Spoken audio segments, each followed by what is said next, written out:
Hello everybody, it's Courtney, and today I am creating a one-layer card using the Perfectly Perfect stamp set by Altenew. This is probably one of my favorite stamp sets. The flowers are really pretty, and you can watercolor them, Copic color them, pretty much anything. So I'm just going to create a cluster of flowers right here in the center of my card.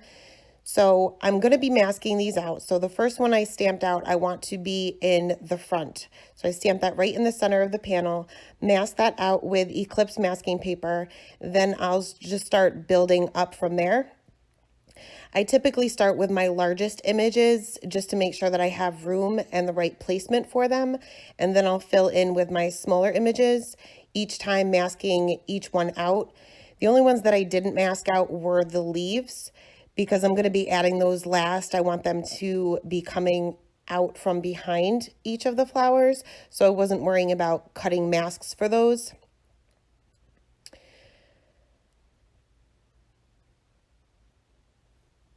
I am stamping on Nina Solar White 80-pound cardstock. This is cut down to 4 1/4 by 5 1/2. We will end up trimming this down a little bit. I just pre-cut all my cardstock. I have a huge stack of them, so I just grab a panel as I go and I'll cut it down if need be. And I'm stamping with Simon Says Stamp Intense Black ink because we will be using Copic markers to color the images. Once all of my images were stamped out, I went ahead and removed that masking paper, and we'll start with the Copic coloring. And we're going to be doing shading a little bit different here. I kind of played around with some color combinations, and this didn't come out the way I expected it to, but I was kind of happy with it. We're going to start off with our W5, which is a warm gray marker. And we're just going to be laying out our darkest areas of the flower, which I want to be closest to the center. And any petals that overlap one another, or for instance, this flower is laying underneath that middle flower, so that would cast a shadow as well. And I'm just going in with a very light hand with just the tip of my marker, doing a few flicks from the inside and just a very faint line where the petals overlap.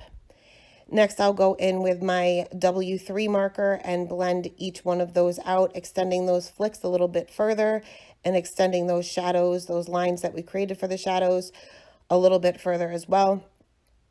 Also pay attention to where the petals may be folded over on itself. That would also create a shadow. Next, I'll go in with my R02, and I'm basically just going over my darkest areas again, right directly over that gray. And this is a pretty light color, so we're not going to get much of a contrast by using such light colors. So we're basically relying on the gray markers to give us more of a shadow. Next, I'll move on to my R01, which is an even lighter pink. It's more of a blush color, I guess, and I'm extending that out even further, but not all the way to the end. I'm going over each one of those lines that created my shadows as well as those flicks, and then I'll go in with my Y000, which is a very pale yellow, and I'm going over the entire petal. I want to blend that in with the pink, but I want there to be a little bit of yellow over the entire thing, so it just doesn't turn from pink to yellow. You want to make sure that's really blended. I'll show you one more flower here. I pretty much colored this the same way. These petals are laying a little bit different than the first flower. So these petals that I'm coloring now, those are pretty much the same, creating a shadow where the one petal is laying underneath another. Then we have these petals that are kind of lifted up and folded out. So I'm just putting a few little flicks right there in the center. That's where the darkest area would be. Those petals would be the lightest, so we're going to keep a lot of white space there for now. Doing the same thing, blending out that W5 with my W3, and then we'll go in with the R02, going over those same areas. I skip around a lot. Right here, I'm kind of trying to stay in order as far as the petals go. But then once I get to my colors, I kind of skip around. And you want to try to avoid that, because once you start adding colors, sometimes it's hard to tell which ones you've already done. So you want to try to stay in order as much as you can. Once my R02 is out, I did the same thing and took my R01 and extended that out even further. Again, almost to the edges of the petals, but leaving room for that Y000.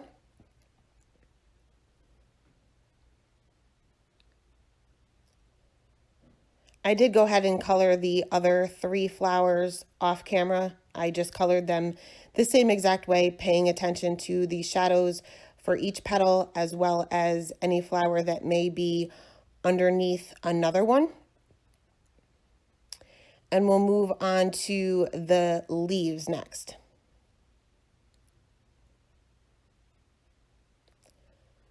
I did pretty much the same thing with the leaves, going in with my W5 and just concentrating my darkest areas being in the center of that leaf.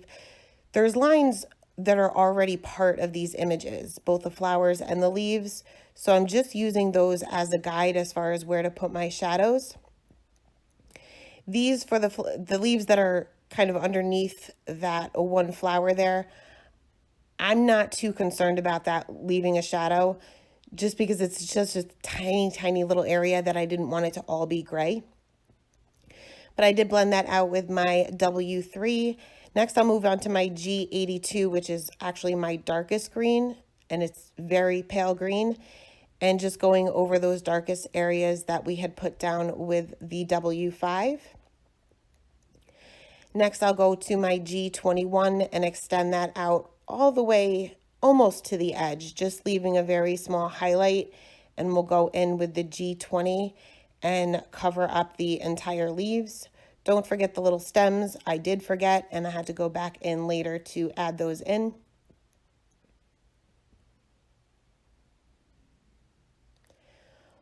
For the center of the flowers, these are going to be shaped a little bit different.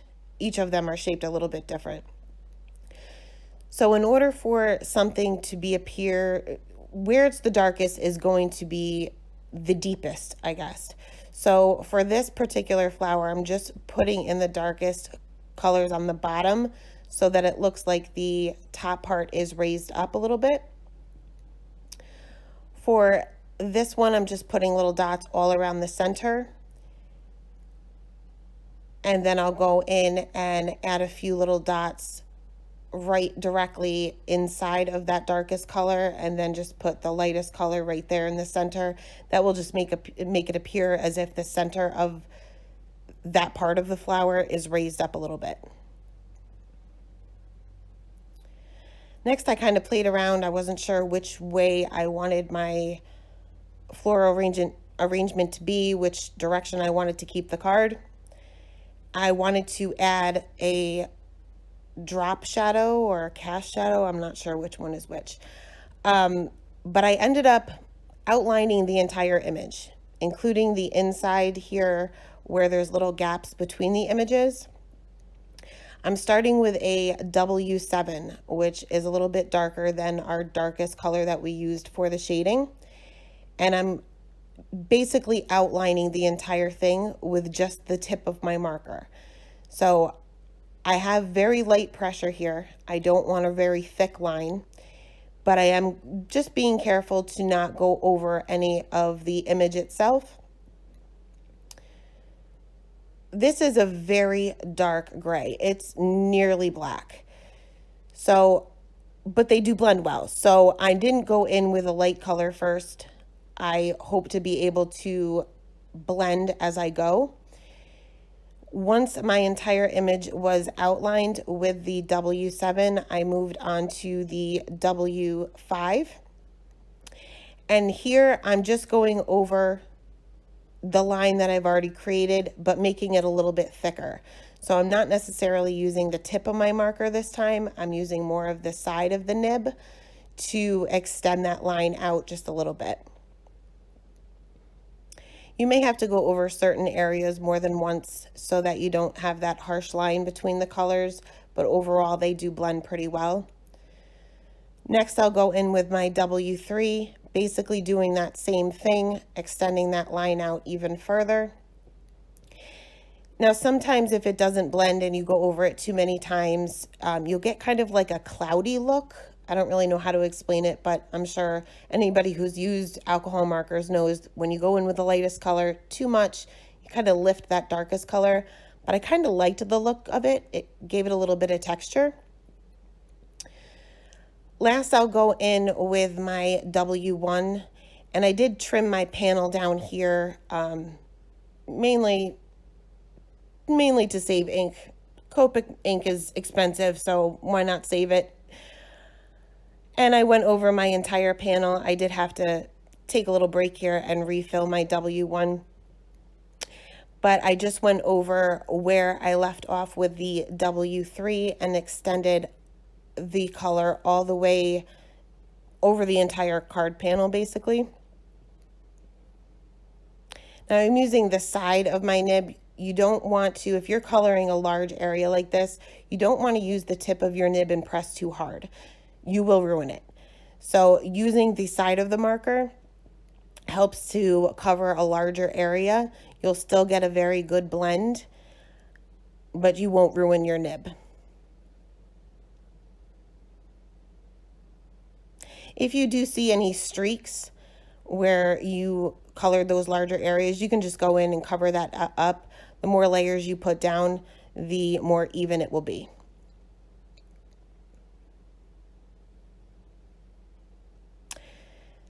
Next, for my sentiment, I am using VersaFine Onyx Black ink. I was going to put the sentiment together, but then decided to stamp them separately.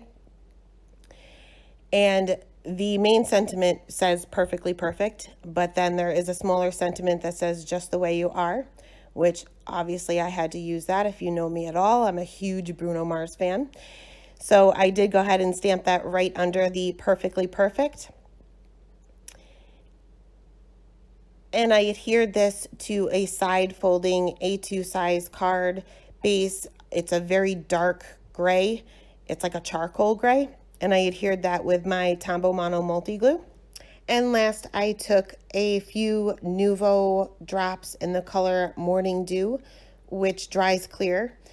When it's wet, it's a little bit cloudy, but as it dries, it does become clear. It's kind of like a glossy accents.